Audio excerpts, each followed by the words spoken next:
Hi, ഇന്ന് നമ്മൾ പോകുന്നത് എങ്ങോട്ടാണെന്നറിയാമോ? കണ്ണൂർ ജില്ലയിലെ മുഴപ്പിലങ്ങാട് ബീച്ചിലേക്കാണ്. ഒരുപാട് വാഹനങ്ങൾ ബീച്ചിലേക്ക് പോകുന്നുണ്ട്. ഡ്രൈവിംഗ് ബീച്ച് ആയതിനാൽ വാഹനങ്ങൾ പക്ഷേ ഇപ്പോൾ അങ്ങോട്ടൊന്നും കയറ്റി വിടുന്നില്ല എന്നാണ് കേട്ടത്. അതുകൊണ്ട് തന്നെ എല്ലാവരും വാഹനങ്ങൾ പുറത്താണ് പാർക്ക് ചെയ്യുന്നത്. നമ്മളും അങ്ങനെ തന്നെ ചെയ്യേണ്ടി വന്നു. അങ്ങനെ കണ്ണൂർ ജില്ലയുടെ അഭിമാനമായ പ്രധാനപ്പെട്ട ടൂറിസ്റ്റ് കേന്ദ്രമായ മുഴപ്പിലങ്ങാട് ബീച്ചിൽ നമ്മൾ എത്തിയിരിക്കുകയാണ്. ദാ നോക്കൂ, കരയേത് കടലേത്. കടലും കരയും ഇപ്പോൾ തിരിച്ചറിയാനാവാത്ത അവസ്ഥയിലാണ്. കണ്ടോ? ഏഷ്യയിലെ തന്നെ ഏറ്റവും വലിയ ഡ്രൈവിംഗ് ബീച്ചാണ് മുഴപ്പിലങ്ങാട് ഡ്രൈവിംഗ് ബീച്ച്.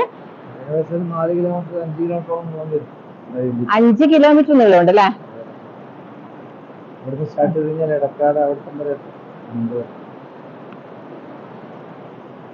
പക്ഷെ ഇപ്പോൾ ഇതാ കരവരെ വെള്ളം കയറിയ സ്ഥിതിയിലാണുള്ളത്.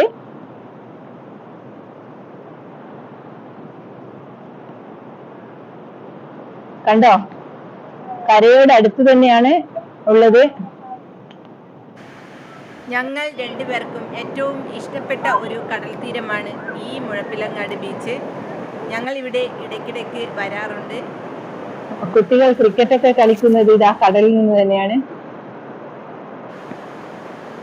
രണ്ടുപേരും കുട്ടികളല്ല എന്ന് തോന്നുന്നു, ഒരാൾ അച്ഛനാണ്.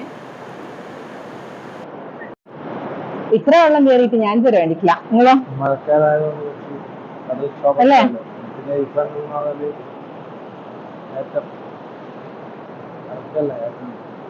ഇപ്പോൾ വേലിയേറ്റ സമയമായിരിക്കണം, അതുകൊണ്ടാണ്.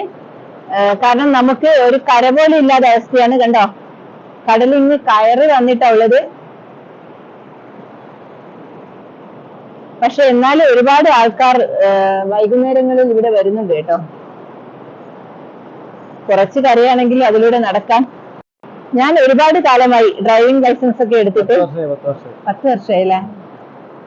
അപ്പോ ഇവിടെ വന്ന് ഒന്ന് വണ്ടി ഒന്ന് ഓടിച്ചു നോക്കാമെന്നൊക്കെ വിചാരിച്ചു. ശരിയാക്കി തരാമെന്നൊക്കെ പറഞ്ഞിട്ടാണ് എന്നെ കൂട്ടിക്കൊണ്ട് വന്നത്. പക്ഷെ ഇവിടെ വന്നപ്പോ കര പോലും ഇല്ലാത്ത അവസ്ഥയാണ്. കണ്ടോ മുഴപ്പിലങ്ങാട് ബീച്ചിന്റെ അവസ്ഥ? ഏറ്റവും വലിയ ഡ്രൈവിംഗ് ബീച്ചാണെന്ന് പറഞ്ഞിട്ടുള്ള കാര്യം, മഴക്കാലത്ത് ഇതാണ് അവസ്ഥ. സാധാരണ നമ്മൾ ഇത് ഇങ്ങോട്ടൊക്കെ സഞ്ചരിക്കാറുണ്ട്.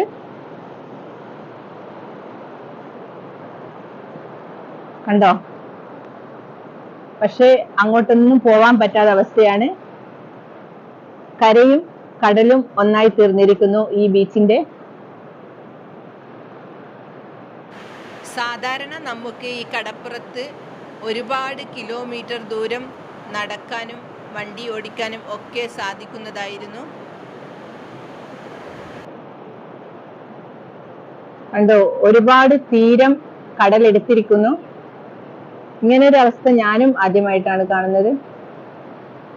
സാധാരണ നമ്മൾ ഇതിലൂടെ നടന്ന് അങ്ങേ ഭാഗത്ത് പോയി കഴിഞ്ഞാൽ ധർമ്മടം തുരുത്ത് കാണുന്നതാണ്. ഒരാള് വെള്ളത്തിൽ ഇറങ്ങാൻ പറ്റാത്ത അവസ്ഥയിലാണ് നിൽക്കുന്നത്. ചെരുപ്പഴിച്ചോ? കടലിൽ ഇറങ്ങുന്നവരൊക്കെ ചെരുപ്പഴിച്ച് വെച്ചിട്ടാണ് പോകുന്നത്. കണ്ട? എന്തായാലും നിങ്ങളെ ചെരുപ്പ് നിനക്ക് കടൽ ഇങ്ങോട്ട് കയറി വരും കേട്ടാ. കണ്ടോ?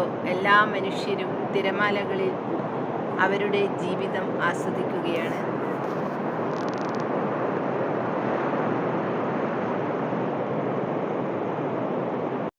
വെള്ളം ഇങ്ങോളം കയറി കേട്ടാ. കുഴി നനഞ്ഞല്ലേ? എന്താ വൈകുന്നേരം ആകുമ്പോ കയറി വരുന്നുണ്ട് വെള്ളം കേട്ടാ.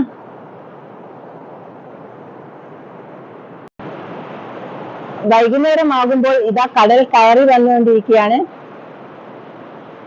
ഇപ്പൊ നമ്മളെ നനച്ചിട്ട് പോയതേ ഉള്ളൂ.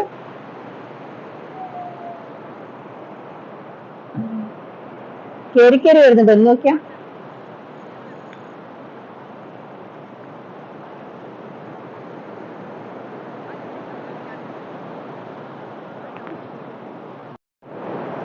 ലൈഫ് ഗാർഡ് ഒക്കെ ഉണ്ട് കേട്ടാ.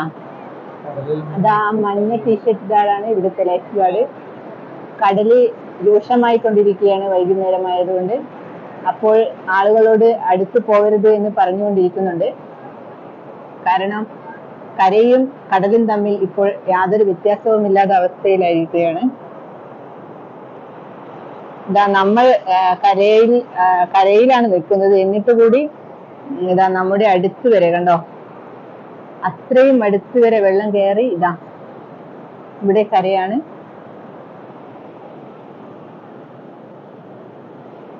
അപ്പോ ഡ്രൈവിംഗ് ബീച്ചിന്റെ ഇത്രയും പ്രദേശങ്ങൾ വെള്ളത്തിനടിയിലായിരിക്കുകയാണ്. കടൽ കാണുമ്പോൾ ചിലപ്പോൾ നമുക്ക് തോന്നും എന്തൊരു സൗന്ദര്യമാണെന്ന്. പക്ഷേ ഈ കടൽ തന്നെ ചിലപ്പോൾ ഭീകര രൂപിയായിട്ടും മാറുന്നു. അതാണ് ആ കാഴ്ച. ഒരു ലൈഫ് ഗാർഡും ഒരു പോലീസാ. പക്ഷെ ഒരു ലൈഫ് ഗാർഡ് പോരാലോ ഇതുപോലെയുള്ള സ്ഥലത്ത്.